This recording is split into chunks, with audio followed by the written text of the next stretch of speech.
Sabado na naman, araw na naman ng ating balitaan at pagtatawanan. Panahon na naman upang maihatid sa inyo ang mga nilikom nating mga sariwang balita sa loob o maging sa labas ng ating bansa. Programang inaabangan pagsapit ng alas 9 ng gabi. Ano pang inaantay natin? Atin ang umpisahan.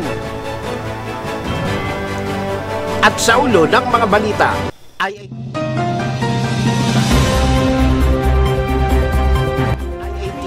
inaprubahan na ilagay sa Alert Level 3 ang NCR mula October 16 hanggang October 31, 2021. Pagkain, holding hands, bawal sa pagbubukas ng mga sinihan. Noli De Castro, atras sa senatorial race sa eleksyon 2022. Booster shot para sa healthcare worker, sinusulong ni Duque. COVID vaccine sapat sa mga kabataan ayon kay Galvez. At sa detalye, IATF inaprubahan na ilagay sa Alert Level 3 ang NCR mula sa October 16 hanggang October 31, 2021. Inaprubahan ng Interagency Task Force nitong Miyerkules ang rekomendasyon na ilagay sa mas maluwag na Alert Level 3 mula sa kasalukuyang Alert Level 4 ang National Capital Region simula ngayong October 16 hanggang October 31 taong kasalukuyan. Sa ilalim ng Alert Level 3, ang mga establishmento bukod sa mga restaurant personal care services ay papayagang mag-operate sa 30% venue capacity anuman ang vaccination status ng customer. Ang iba pang papayagan na mag-operate sa Alert Level 3 ay ang mga museum, library, internet cafe, billiard halls, amusement arcades, casino, cockfighting, lottery, gym, spas, leisure centers at iba pa. Nitong Martes, inihayag ni Parañaque Mayor Edwin Olivares, pinuno ng Metro Manila Council, iigsian na ang curfew sa rehiyon mula 12 midnight hanggang 4 a.m. na nagsimula noong October 13. Ang pagluluwag ng alert level sa NCR ay bunga ng pagbaba ng COVID-19 cases sa rehiyon. Kaugnay ng balitang ito, pagkain, holding hands, bawal sa mga sinihan.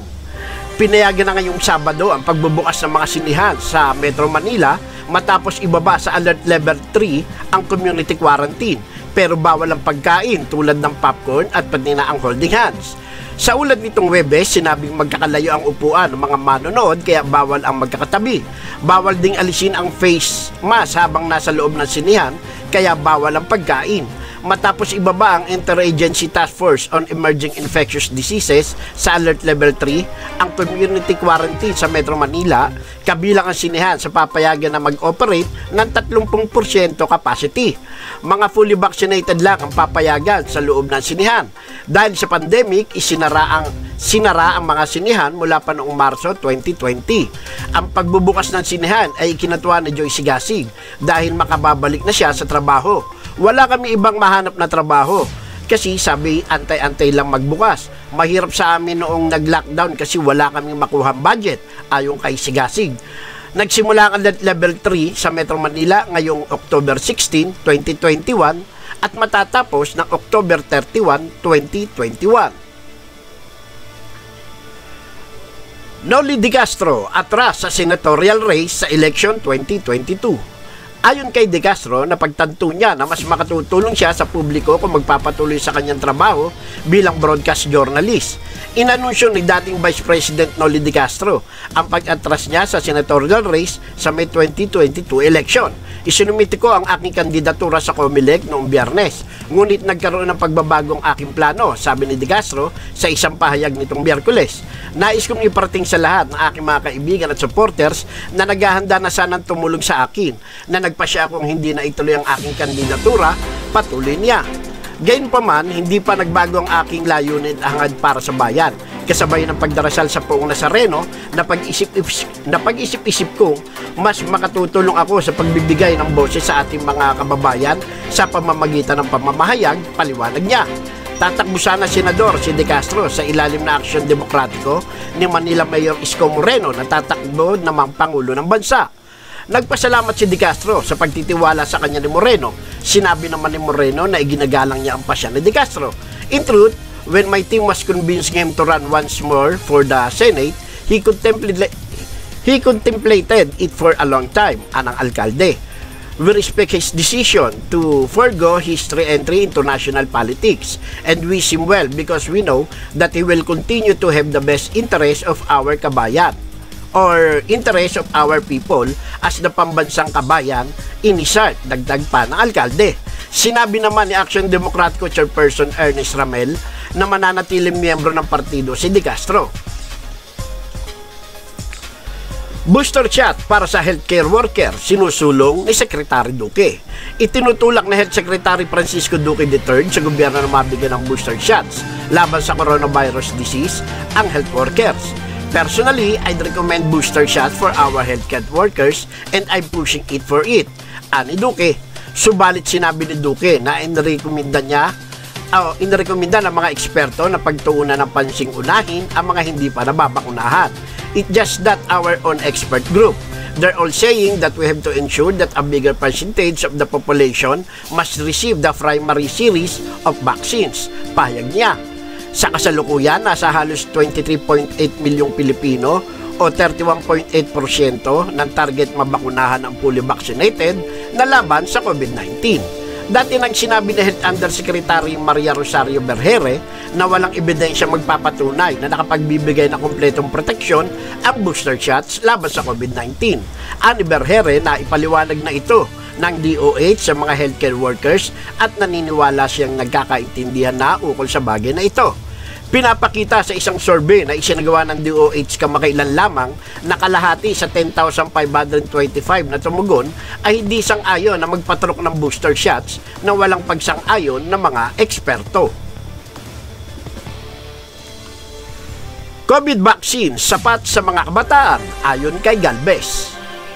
Inanunsyo ni Vaccine Cesar Carlito Galvez Jr. na may sapat na supply ng bakuna laban sa COVID-19 sa pagtuturok ng mga nasa edad 12 hanggang 17 na nagsimula kahapon araw ng Biyernes. The bulk of our deliveries this fourth quarter, as you have seen in our recent arrivals, are from Pfizer and Moderna.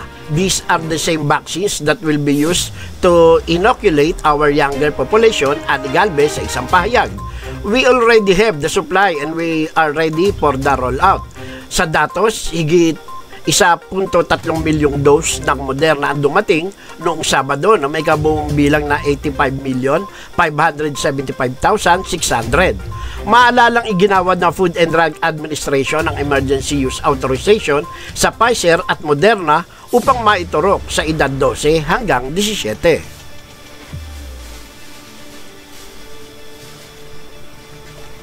At sa panawagan, nananawagan po sa may mabubuting kalooban na matulungan ang 2 weeks old pa lamang na si Avina Genton na nakatira dyan sa barangay Damayan Lagi sa Quezon City. Siya po ay may pneumonia at brain infected at kasalukuyang nakakonfine sa National Children's Hospital. Sana po ay matulungan po natin ang sanggol na ito sa kanyang pagpapaopera at hospital bills upang madugtungan pa ang kanyang buhay. Ang nananawagan po ay ang kanyang ina na si Carol Genton. Sa mga nagnanais na tumulong ay maaaring magpadala through GCash number 0970-123-1362. Inuulit ko po, ang mga gustong magpadala ay maaaring sa GCash number na 0970-123-1362. Kahit po sa maliit na halaga kung atin pong pagsasama-samahin ay malaking maiaambag na po ito para sa pangangailangan ng sanggol at ipinaabot ng inang si Carol ang taus-pusong pasasalamat. Isa pa pong ama ang inihihingi niya ng tulong ang kanyang sanggol na si Baby Bernardino E. Chavez, 1 year and 3 months old pa lamang. Kailangan po niya ng medical assistance at pagpapaopera. Siya may congenital heart disease and patent ductus arterius. Kasalukuyan pong nasa kanila pang tahanan ng sanggol sa barangay Damayan Lagi dahil nag-iipon pa ang kanyang mga magulang ng kaukulang panggastos para sa pagpapagamot na kanilang munting anghel. Ang nananawagan ay ang kanyang ama na si John Arvin Chavez. Ang mga nais magpahatid ng tulong ay maaaring ipadala through GCash number 0961-712-4701. Inuulit ko po, 0961-712-4701. Kami na po sa programang Balita at Tawanan ng taos pusong nagpapasalamat sa mga may kakayahang magpadala na kani-kanilang tulong. Muli, salamat po. At sa bisita ko to, isang mamang magaling ang dinayo ng ating kasama si Bro Rick upang makipagkwentuhan. Kung sino ito, ating panoorin.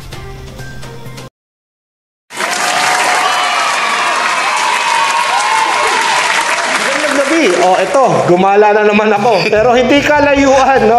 Dito sa barangay, kung saan ang mga tao rito malulusog, no? Ang pangalan ng barangay na to, actually, katabi barangay lang namin to, pangalan ng barangay ay Barangay Kalusugan. At kasama natin ang kapitan nila napakakisig, Barangay Captain Rocky Rabanal. Yeah. Ay, magandang gabi sa inyo. Yeah, magandang gabi, Kap. At mga viewers. Yan. Good evening. Good evening. Yan. So, Kap, kamusta barangay natin? Kamusta pong ang lagay natin ngayon? So far, maganda naman yung namin sa Barangay Kalusugan, no? Mababa rin namin. Yung mga COVID case namin, ilan na lang. Yan. Saka, dahil nga malit ang barangay ng Kalusugan, very peaceful ang Barangay Kalusugan. Saka manageable yung mga tao sumusunod pagka pinupuntahan mo. Yan, mga away-away. Yan. Tsaka first batch kami ng ng drug-free barangay. Yun, no? So, tingnan nyo naman. So, drug-free. Ibig sabihin, pinapatunayan lang po ng kapitan ng isang barangay, pagka nabibigyan po ng word ng drug-free, ibig sabihin, magaling at masipag. Yan. So, yes. Kap, nabanggit nyo, COVID. Kamusta COVID cases nyo ngayon? So far sa ngayon, ang update namin is 4 na lang eh. Wow, 4. Yes, from 50. From 50? Galing 50. Oh. Wow, so ibig sabihin talagang nagigpit kayo, Kap, for the sake na hindi na kumalat. Yes, correct. Talagang kailangan natin magigpit kasi minsan mga tao hindi namamalayan, na dikit-dikit na. Yan. Parating kailangan nire-remind natin. Yun, sabi nga ay continuous na pagpapaalala. Yes, oo. So, alam mo, medyo nakakaingit tong barangay na to, no? Hindi naman sa walang ginagawa barangay ko. Actually, masisipag din sila. Ngayon lang, nakakaingit lang kasi talagang aktibong-aktibo ang kapitan at talagang ginagawa niya na puspusan ang kanyang trabaho at hindi pinapabayaan. So, gaya ng sinabi ni Kap, from 50 to 4 na lang yung 4 na lang yung active cases nila. Yes, so, malaking improvement yun. Napakalaking improvement yun. Kap, kamusta vaccination natin? Ako, yan ang unang-una namin talagang ang instruction ni Mayora sa amin, no? Sabi ni Mayora, bago yung mga tao, kayo muna mauna, tayo muna magpabaksin, sabi niya. Kaya, umpisa namin sa council, kami sa barangay, mga taga-barangay, para maniwala yung mga tao. Noong una, mahirap convince kasi medyo natatakot, ganun. Pero nung medyo tumagal na, gusto na nila lahat na. Yeah. So, siguro 95% na Barangay Kalusugan vaccinated na. Yun, no? Oh, yes, kasi yung iba lang, yung iba kasi kailangan clearance sa doctors, may comorbidities kasi. So, yun ang hinihintay namin. Pag may clearance na sa doctors nila, sinasama na rin namin. Yun. So, sabi nga ni Mayora, no, kailangan matapos na ito para maging COVID-free. Actually po sa lahat ng city, ang Quezon City po may pinakamataas na output ng vaccination. Oo, tama ka dyan. Po, so, top 1 tayo. So, ganun po ka-push si Mayora na maipabakunahan at maging safe yung ating city. So, syempre, hindi naman yun magiging possible kung hindi rin naman sa mga kapitan na nandito sa kanilang mga barangay. Dahil yun ang pinakaunang pumupronta sa tao. So, talagang ginagawa ni Kap Rocky yung kanyang trabaho bilang isang kapitan ng barangay. Kap, isa pa. Yes. Peace and order. Dahil syempre, ang hirap nating i-maintain yung peace and order sa ngayon dahil nga pandemic. Pero kamusta, Kap? Kanina ang bungad mo, wala masyadong gulo rito. Dahil, wala naman. Well, pagka Siyempre, sipag lang dun sa mga tanod natin na nagjo-duty. XO, parati rin natin pinupush yung mga tanod na makasama natin. Pag ayaw, sama pulis. O di, Tama. imposibleng hindi tumahimik yung mga pasaway nating kabarangay, di ba? At saka maganda rito, sa barangay nila, merong PCP, no? Community Present ng mga Yes, police meron kami. dito. So kahit maliit yung lugar, merong visible na police, so, syempre pangingilagan na, no? Lalo na gumagawa ng masama. Siguro talagang ini-enhance niyo yung mga tanod niyo ngayon. Kasi dito sa background natin, no, Barangay Tanod Skills Enhancement Training. Natapos na nila yung training o ongoing? Oh yes, graduate sila yung first batch natin, yung 6 natin na regular na na tanod. Gumraduate sila na last week lang.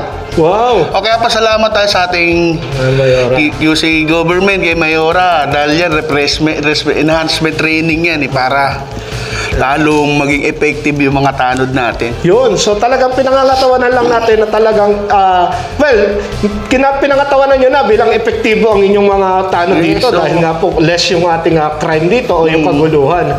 No? Tawag rito.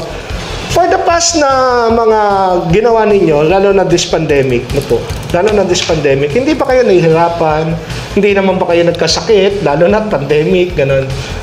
Nandito naman yung fear, lang sawa ng Diyos, di naman tayo na COVID, yung mga kasama nating iba, swerte naman, di tayo na-expose sa kanila. Kasi, sabi ko nga sa mga kasama ko, pag hindi tayo gagalaw dyan, lahat tayo takot. Sino tutulong sa tao? Yun. Kaya may time kasi, ilan na lang kami bumababa sa barangay nung talagang kasagsagan ng COVID. Ayaw umarap, ayaw mo na. Sabi ko. Kawawa mga tao niyan. Nung konti naman, medyo napaliwanagan ko ng mga kasama ko na kailangan bilang taong barangay, tayo tutulong sa mga tao. Kaya, laban lang, sabi ko sa kanila. Tama naman po yun. Laban lang. Kasi kung wala yung kapitan, hindi naman pwede dumirekta kagad sila kay mayor, kay congressman, kay president. Siyempre, dadaan po tayo sa barangay natin dahil sila po ang aakay. No? Lalo na po, congressman natin. Last week, si congressman yung aming nakapanayam. So, napaka-open niya, no, pagdating sa pagtulong. So, oo nga pala, Sir Whiskey, talagang isa sa pasasalamatan ko talaga si Congressman Bong Suntay. Napakalaking tulong yung mga sasakyan na binigay nila kasi alam mo yung mga bigay na ayuda, doon namin lalagay, mga sinusugod mga pasyente, ilan yan. Pag yung ambulansya, hindi magamit. Mga sasakyan nila yung kaya napakaraming binigay dito sa amin mga relief good, yung magkapatid na Suntay, si Ma'am Consiala Mara, kaya salamat ako kay Kong Bong. Yun. Uy, salamat, Kong Bong. Talagang bidang-bida ka sa District 4. So, malabo yata, Kong, na may tumalo sa inyo dahil sa sipag nyo. Yan. So, saludo ako dyan kay Kong at saka kay Mayora. Mayora, saludo po kami sa inyo. So, Kap, last na lang. Message natin, lalo na po dun sa mga manonood at nasasakupan ninyo. Ay, okay. Magandang gabi sa ating mga manonood, no? Siyempre, kami sa Barangay Kalusugan ay talagang kaisa ng ating QC government, pamumuno ng ating Mayora Joy Belmonte, ating Congressman Bong Suntay, sa ating mga konsyal, ating Vice Mayor Gian Soto, na kami dito ay katuwang nila, katulong nila para labanan natin ang COVID. Ayun lang. Yun. So, guys, lalo na po sa Barangay Kalusugan, no, sa mga nandirito, sa nasasakupan ni Kap, wag ko kayong maihang lumapit kay Kap, no, kung may kailangan. Wag lang yung pera kasi alam nyo naman, mahirap din po ito si Kap. Sabi nga ni Kap, depressed din siya. So, pero kung usapin naman na kailangan nyo ng tulong na gagawa ng paraan niya ni Kap. Yes naman, yes naman. So, hindi naman din papatalo si Kap Rocky dahil 3 termino bilang kagawad. First term man siyang kapitan, pero tignan nyo, ang dami niyang nagawa. No? Sa tulong natin, sa tulong ni Kap at saka ni Congressman Bong Suntay. So, Kap, mga babatiin. Ay, okay, sige. Siyempre, pasalamatan muna natin yung nasa taas, lalo parating gumagabay sa atin, no? Bagamat mahirap ang sitwasyon natin ngayon, healthy tayo at buhay tayo, no? Siyempre, yung mga kabarangay ko na sumusunod sa atin, na naniniwala, maraming salamat sa ating mga kabarangay. Siyempre, sa mga kagawad ko na umaalalay, yung mga tanod natin, tulong-tulong tayo para mairaos natin tong pandemic na to. So, pasalamat ako sa inyo lahat. Yun. So, saludo po ako sa team ni Kap Rocky. Kap, tawag rito, may isa lang akong pahabol na tanong. Tawag rito. Kasi po, di ba, long term, yung inyong idea sa barangay. Baka meron kayong susunod pang mga proyekto. Ano ba yung mga susunod yung proyekto para sa Barangay Kalusugan? Ayun, oo. Actually, ngayong pandemic kasi medyo limitado yung mga gatherings, di ba? Sa council, ilang buwan din kami hindi nag-meeting. So ngayong bumabalik na tayo sa normal, yung mga plano natin dyan, napakarami. Kasi dahil nga limitado yung space namin, ayan, meron kaming mga infra project, no? Mga gagawin mga offices, multipurpose hall. Doon yan sa baba ng KFC. Kasi yung area namin masikip. Balak namin pa second floor. Yan, ang isa sa tumulong sa amin dyan si Kongbong, no? So, meron kaming CCTV project. Ito overhaul na kasi yung CCTV namin medyo may kalumaan eh. So, hinain ko sa council, sa mga agawad na kailangan natin na ayusin yung mga CCTV. Kumbaga, papalitan na lahat para magandang security namin sa barangay. Meron kaming drainage.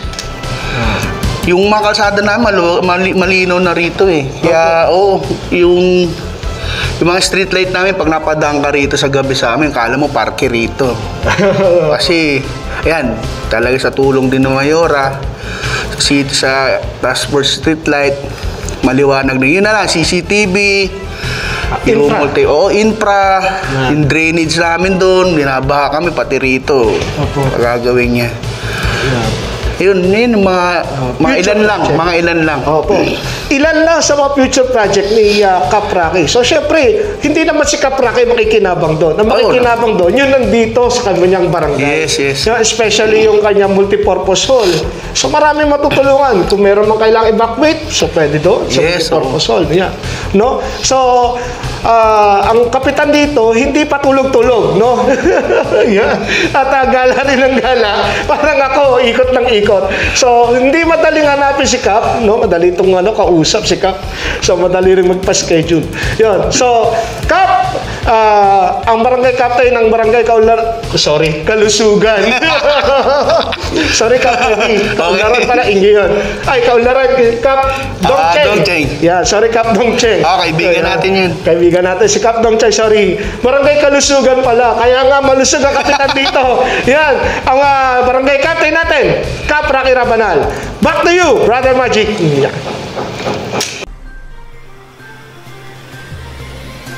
Salamat, Bro Rick. Masipag talaga itong ating kasama na umikot at lumayo upang malaman kung paano napamumunuan ng tama ng mga nanunungkulan ang kanilang nasasakupan. Maging ito ay nasa sangay ng gobyerno o pribado. Lalo na siguro itong masipag kung ito'y nakaupo na bilang barangay kagawad sa barangay Dumayan Lagi. Siguradong mapupulot niya sa kanyang mga nakakakwentuhan ang mabisang paraan kung paano mabilis at epektibong pagtulong sa kapwa. Bueno, abangan na lang ulit natin sa Sabado kung sino naman kanyang nakahuntahan. Batian na!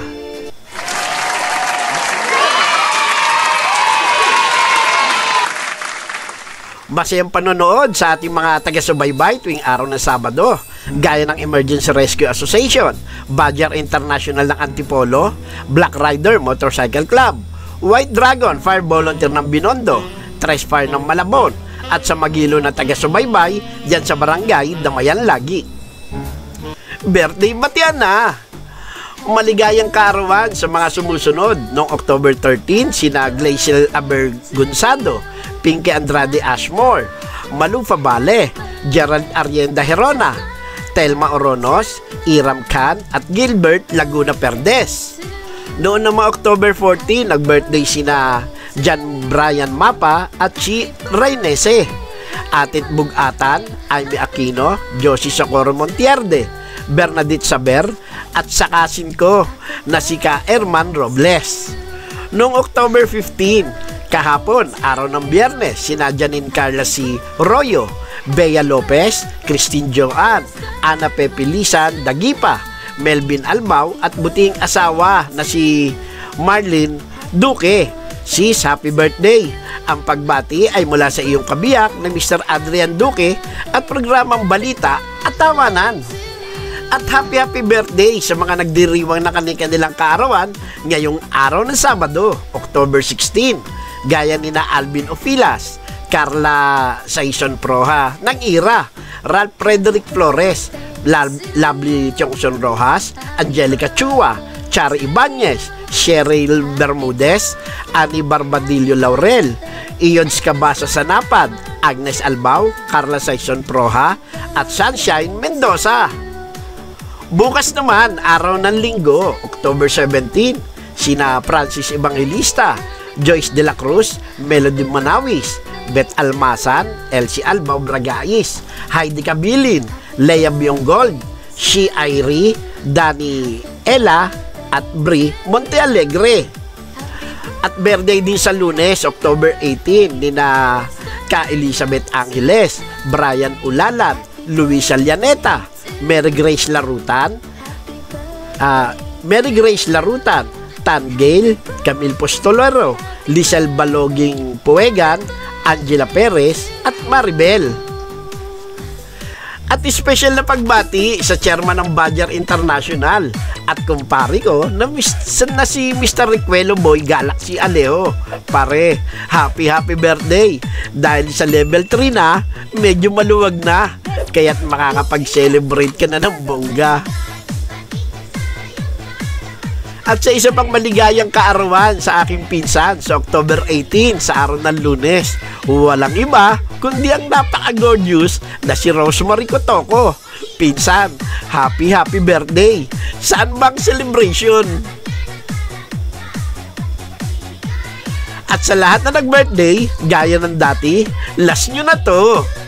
Next year na ulit! Tawa na!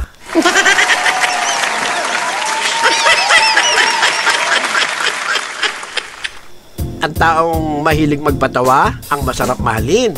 Masarap mahalin, ang taong masaya. Pagising mo pa lang, good vibes na. Ang taong mahilig magpatawa, magaan magdala ng kahit na anong problema. Di halata kahit palpak na ang ginagawa. Mabagal ang pagtanda kung lagi kayong masaya. Kung seryoso ang usapan, talaga namang maantig ka at luluha. Ang taong mahilig magpatawa, may sense of humor, magaling mag-isip, ika nga, mataba ang utak. Siguradong magkakaanak kayo ng isang matalino. Ang taong masaya kahit nasasaktan mo na, di halata kung nagdaramdam na ito. Kahit nagpupuyos na ang damdamin sa sama ng loob. Di niya magawang magalit kahit halos sasabog na ang dibdib. Dahil ang mahalaga sa kanya, ayun lagi ka lang masaya habang minamahal ka niya. Nag-uusap ang mag-asawang matanda, sabi ng lolo, "Darling, ano kaya kung ibalik natin ang nakaraan? Yung bago pa lang tayong magsyota." Sagot naman ng lola, "Sige, maganda yan." Sabi naman ni lolo, "Sige, bukas, doon tayo magkita sa dati nating tagpuan." Sagot naman ni lola, "Sige, hintayin mo na lang ako doon." At yun nga ang ginawa ni lolo. Nag-antay si lolo na may dalang bulaklat at tsokolate. Maghapon naghintay si lolo pero walang dumating. Kaya umuwi na lang si lolo at dinatnan si lolo na nakahiga at tumatawa. Galit na sabi ni lolo, "Demontres ka.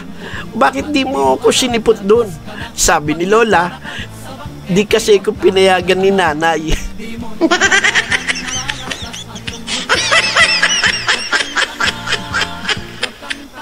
Pumunta si Marlon sa kanyang doktor. Sabi ng doktor, ano yon iho? Sagot naman ni Marlon, Dok, ako po yung pasyente niyo last year. Sagot naman ng doktor, oo nga, namumukhaan nga kita. Bakit? Anong problema? Sagot naman ni Marlon, wala naman Dok. Itatanong ko lang po kung pwede na akong maligo.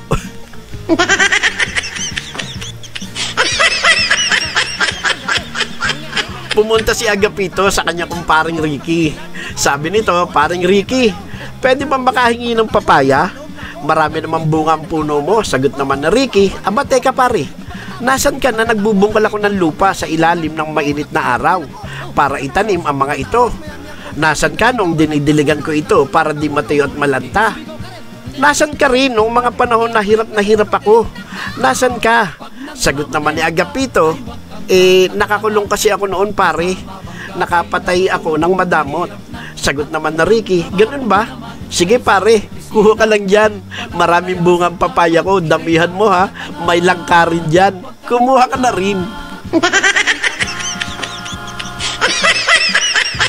Nag-uusap ang magkumpare. Tanong ni Toti, paring June, bakit parang malungkot ka? Sagot naman ni June, kasi pare yung asawa ko. Nag-hire ng driver. Guwapo, macho, at bata pa. Tanong ulit si Toti, bakit pare, nagsiselos ka? Sagot naman ni June, hindi pare, nagtataka lang ako. Bakit siya nag-hire ng driver? Wala naman kaming sasakyan.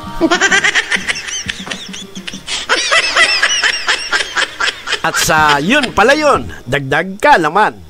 Orasang may pendulo. Ang orasang may pendulo ay isang uri ng orasang na nakapagpapanatili ng oras sa pamamagitan ng pendulo. Ito ang unang tumpak na orasan. Naimbento ng Olandes na si Christian Huygens ang unang gumaganang orasang de pendulo noong 1657. Bagamang si Galileo nakatukla sa pendulo noong mga 1583 habang pinagmamasdan niya ang isang lamparang umugoy sa loob ng Katedral ng Pisa. Hindi siya ang matagumpay na nakagawa ng isang orasang may pendulo sapagkat nangangailangan ito na isang komplikadong mekanismo.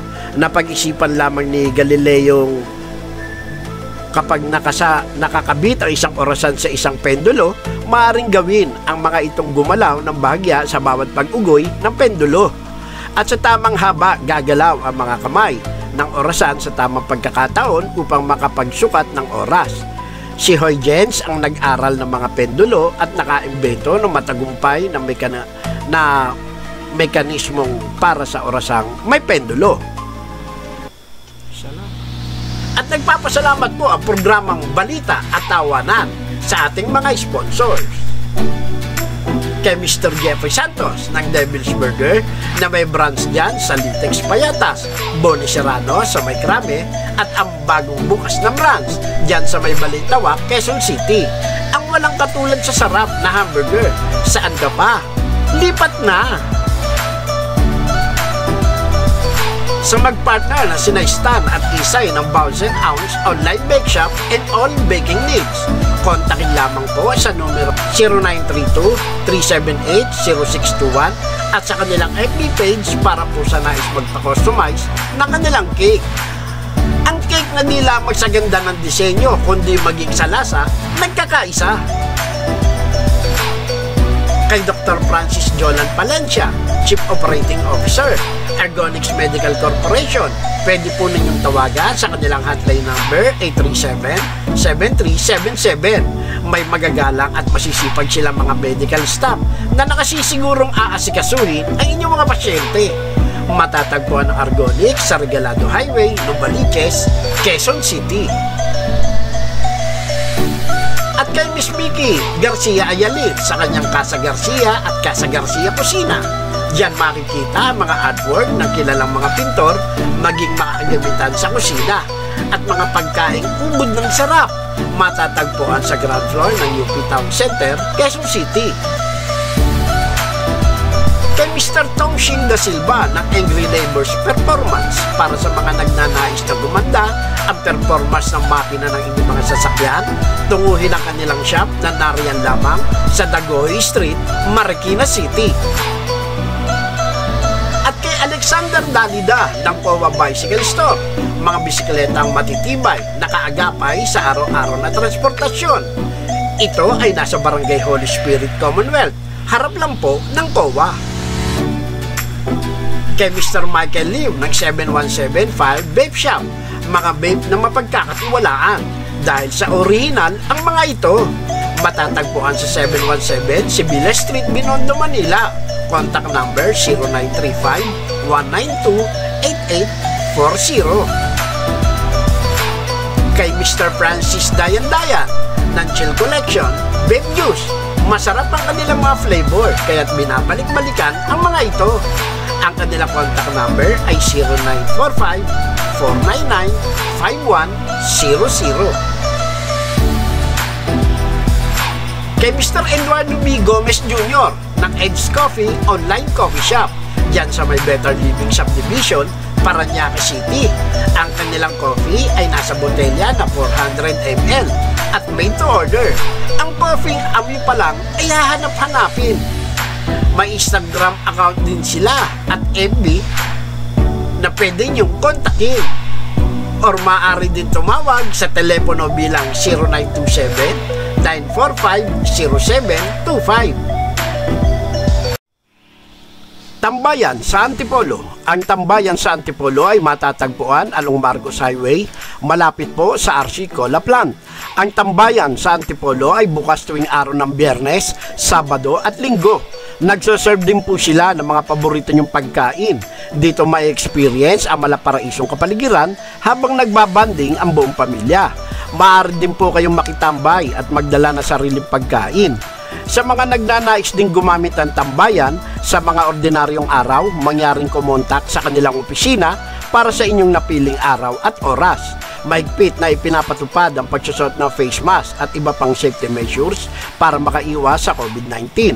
Ang Tambayan sa Antipolo ay pagmamayari ni Mr. and Mrs. Randy and Laila Barnuevo. Maaari pong tumawag o mag-text sa numerong 0943-516-3151. Sumapit na naman po tayo sa pansamantalang pagwawakas ng ating masayang programa. Magkita-kita po ulit tayo sa susunod na Sabado, pagsapit ng alas 9 ng gabi, dito sa programang May Aral at Katuwaan, ang balita at tawanan. Tanga-tanga, wag kang tanga. Kahit saan ka pupunta ay wag kang tanga-tanga. Wag kang tanga-tanga, pagkat walang ospital sa taong tanga. Pag nakasakay sa bus ay wag kang tanga-tanga. Sa iyong pupuntahan di mo alam, nagpas ka na. Pag naglalakad sa bangket ay wag ka tanga-tanga. Di mo nalalaman, nalalaslas ang iyong bulsa. Wag kang tanga, wag kang tanga. Wag kang tanga-tanga, wag kang tanga. Kahit saan ka pupunta ay wag kang tanga-tanga. Wag kang tanga-tanga, pagkat walang ospital sa taong tanga.